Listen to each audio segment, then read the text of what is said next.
हाय दोस्तों, कैसे हो। उम्मीद करता हूँ कि आप सब ठीक होंगे। आज के इस वीडियो में अपन जानेंगे कि स्टेपर और सर्वो मोटर में क्या अंतर होता है।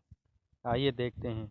ये देखिए, ये मेरे पास स्टेपर मोटर का ड्राइवर है जो इस प्रकार का होता है।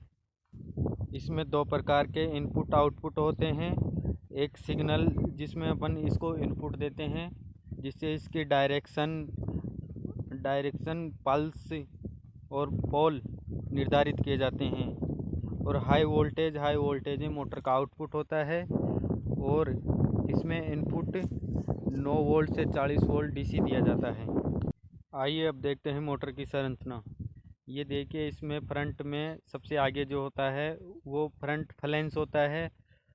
फ्लैंस में एक बेरिंग होता है।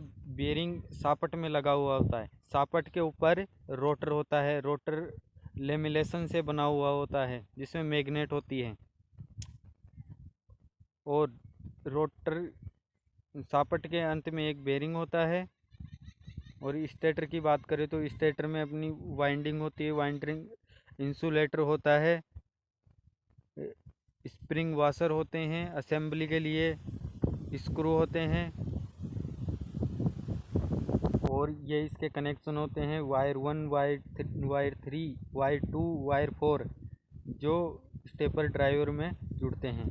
अब बात करते हैं सर्वो ड्राइव की। सर्वो ड्राइव की बनावट कुछ ऐसी ड्राइव के प्रकार की होती है। इसमें भी ऐसी ड्राइव जैसे फंक्शन होते हैं। बात करें सर्वो मोटर की तो इसमें मोटर के साथ ही गियर बॉक्स जुड़ा हुआ होता है, जो हाई स्पीड को लो स्पीड में कन्वर्ट कर सापट पर आरपीएम देता है। ये तो हो गई मोटरों और ड्राइवर की बनावट और ऑपरेटिंग सिस्टम। अब देखते हैं इनमें अंतर क्या होता है, डिफरेंट क्या होता है। नंबर 1 है लागत। लागत की बात करें तो स्टेपर मोटर सस्ती होती है, सर्वो मोटर महंगी होती है। उपलब्धता। स्टेपर मोटर को अपन कई स्रोतों से, कई जगहों से आसानी से उपलब्ध हो जाती है, जिससे हम इन्हें ज़रूरत पड़ने पर तुरंत खरीद सकते हैं। लेकिन सर्वो मोटर स्रोत के लिए कठिन है, आसानी से उपलब्ध नहीं होती या आसानी से मिलती नहीं है। बात करें ब्रेकिंग क्षमता, रुकने की जो क्षमता होती है, उसमें स्टेपर मोटर के रुकने की क्षमता बहुत अच्छी होती है बजाय सर्वो मोटर के रुकने की क्षमता से। प्रत्यक्ष ड्राइव क्षमता।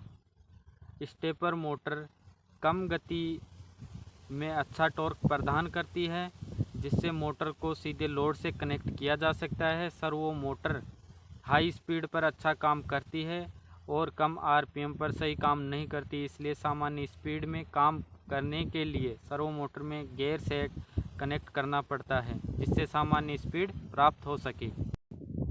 बात करें दक्षता, एफिशिएंसी की, तो स्टेपर मोटर अधिक पावर लेती है और अधिक गर्मी उत्पादन करती है।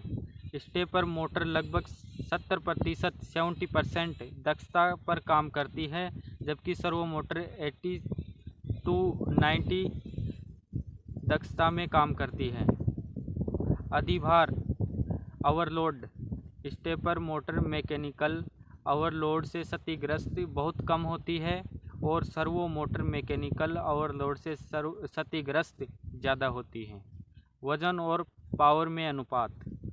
बराबर रेटिंग के लिए स्टेपर मोटर का साइज सर्वो मोटर के साइज से अधिक होता है। बात करें शोर, नॉइज़ या फिर आवाज़ की, तो मोटर आवाज़ कितनी करती है। स्टेपर मोटर में थोड़ा सा साउंड होता है, पर यह इसके काम को प्रभावित नहीं करता, लेकिन सर्वो मोटर बहुत कम शोर का उत्पादन करती है। और सेटअप के लिए स्टेपर मोटर सेटअप बहुत आसान है। सर्वो मोटर में सर्वो ड्राइव लगता है, जिस फंक्शन डाले जाते हैं तब सर्वो मोटर सेटअप होती है। कैसा लगा वीडियो? उम्मीद करता हूँ कि आपको पसंद आया होगा। चैनल को लाइक, शेयर, सब्सक्राइब करना ना भूलें।